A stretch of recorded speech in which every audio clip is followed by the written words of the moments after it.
महाराष्ट्र में होने वाले विधानसभा चुनावों के लिए एनडीए ने अपने सहयोगियों के बीच सीट बंटवारे का ज्यादातर हिस्सा तय कर लिया है। सिर्फ 47 सीटों पर अभी बातचीत बाकी है। एक वरिष्ठ बीजेपी नेता ने बताया कि महाराष्ट्र से लेकर दिल्ली तक राज्य और वरिष्ठ नेताओं के साथ व्यापक विचार विमर्श के बाद ये समझौता हुआ है।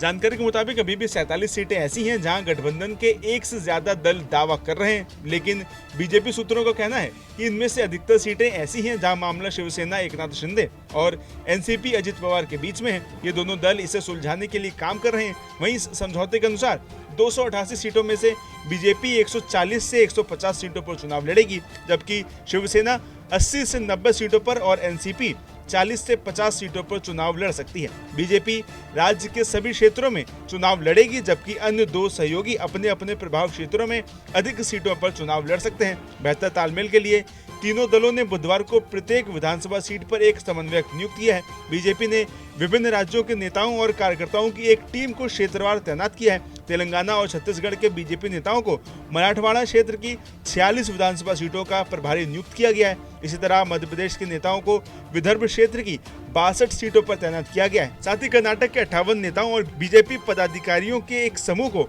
पश्चिमी महाराष्ट्र की 58 सीटों पर तैनात किया गया है। गुजरात बीजेपी के नेताओं को उत्तर महाराष्ट्र की 47 सीटों और मुंबई की कुछ सीटों को संभालने का काम सौंपा गया है। गोवा के नेता कोंकण क्षेत्र में काम कर रहे हैं। मुंबई और कोंकण क्षेत्र में मिलाकर 75 विधानसभा सीटें हैं। फिलहाल ये नेता जमीनी सर्वेक्षण और पार्टी की संभावनाओं, प्रत्येक विधानसभा सीट पर संभावित उम्मीदवारों जैसे मुद्दों पर पार्टी कार्यकर्ताओं से फीडबैक इकट्ठा करने में लगे हुए हैं। इसके साथ ही अक्टूबर के मध्य तक ये प्रभारी प्रत्येक सीट पर पार्टी को एक रिपोर्ट देंगे। फीडबैक के आधार पर पार्टी एक विशेष निर्वाचन क्षेत्र में उम्मीदवार तय करेगी। सर्वेक्षण के अलावा नेता उन पार्टी कार्यकर्ताओं से भी संपर्क कर रहे हैं जो लोकसभा चुनाव के दौरान नाखुश थे और विधानसभा चुनाव से पहले पार्टी के लिए काम करने के लिए उन्हें समझाने के लिए उनके घर जा रहे हैं।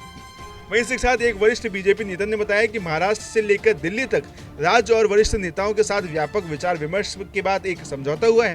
हालांकि अभी भी कुछ अनिश्चितता बाकी है।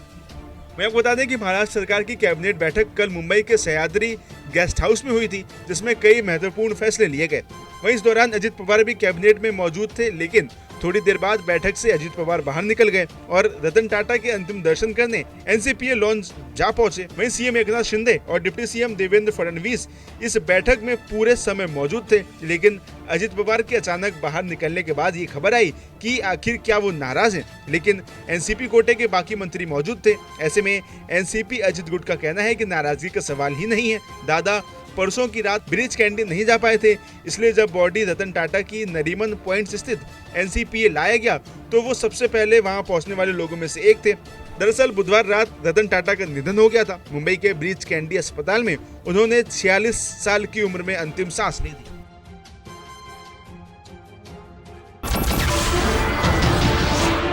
नमस्कार, मैं हूं मानक गुप्ता। अगर आपको हमारा ये वीडियो पसंद आया हो तो इसे लाइक और शेयर जरूर करें, और हाँ, हमें सब्सक्राइब और फॉलो करना ना भूलें ताकि आप देश और दुनिया की कोई खबर मिस ना करें। तो जुड़े रहिए हमारे साथ और देखते रहिए न्यूज़ 24।